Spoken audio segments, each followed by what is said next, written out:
এই নারীদের যে ফ্যামিলি কার্ড, এটা তিনি আমাদের প্রধানমন্ত্রী অনুধাবন করেছিলেন যে ফ্যামিলি কার্ডটা পাবে কারা। প্রত্যেকটা ফ্যামিলির একজন মা অথবা একজন নারী অভিভাবক পাবে, এবং তারা পেলে কি করবে, প্রতি মাসে 2,500 টাকা করে তাদের ব্যাংক অ্যাকাউন্ট অথবা মোবাইলে ওই টাকাটা জমা হয়ে যাবে। তাতে নারীর পরম মুখাপেক্ষী হয়ে থাকা কিছুটা কমবে এবং আত্মনির্ভরশীলতা বাড়বে। পবিত্র রমজানে এভাবেই আপন হয়ে উঠুক সবাই ইসপির আপন করা স্বাদে। ইসপি আপন করা স্বাদ। আমি শ্রদ্ধার সাথে স্মরণ করছি বহুদলীয় গণতন্ত্রের প্রবক্তা, স্বাধীনতার মহান ঘোষক, বীর মুক্তিযোদ্ধা, বাংলাদেশের প্রথম রাষ্ট্রপতি, যিনি অনুধাবন করেছিলেন এদেশের অর্ধেক নারী, সেই নারী সমাজকে অবহেলিত রেখে দেশের উন্নয়ন কখনো সম্ভব নয়, সেই শহীদ রাষ্ট্রপতি জিয়াউর রহমানকে শ্রদ্ধার সাথে স্মরণ করছি।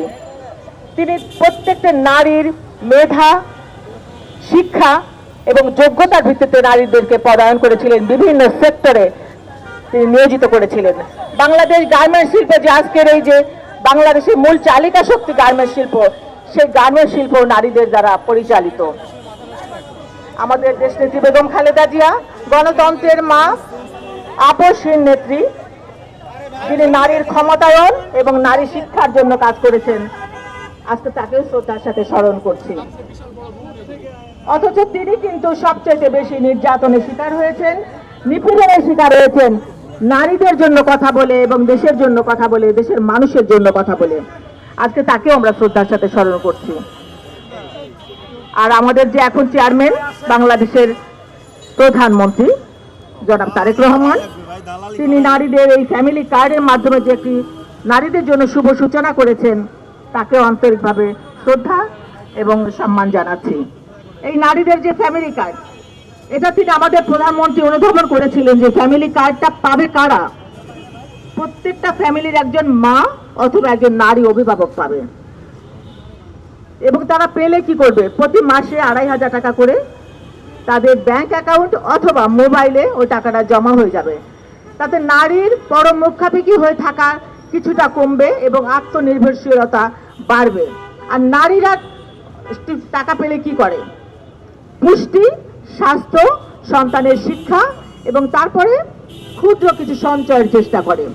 আর এই সঞ্চয় যদি তারা করতে পারে তাহলে পরিবারের কিন্তু আর্থিক সচ্ছলতাও আসে।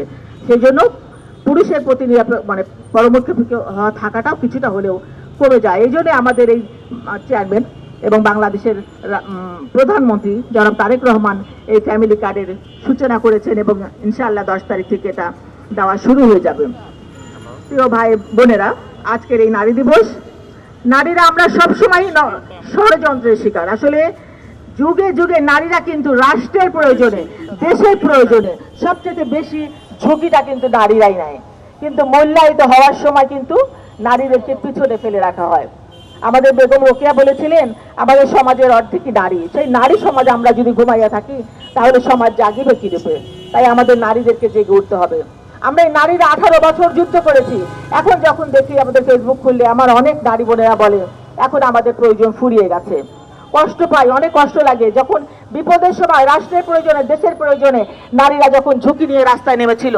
আর এখন যদি দেশের আমরা একটা জায়গায় আমরা এসেছি, আমরা অন্তত নির্ভয় কথা বলতে পারি, রাজনৈতিক একটা স্থিতিশীলতা এসেছে, এখন যদি আমাদের মূল্যায়িত না করা হয় তাহলে তো আমাদের একটা কষ্ট থেকেই যায়।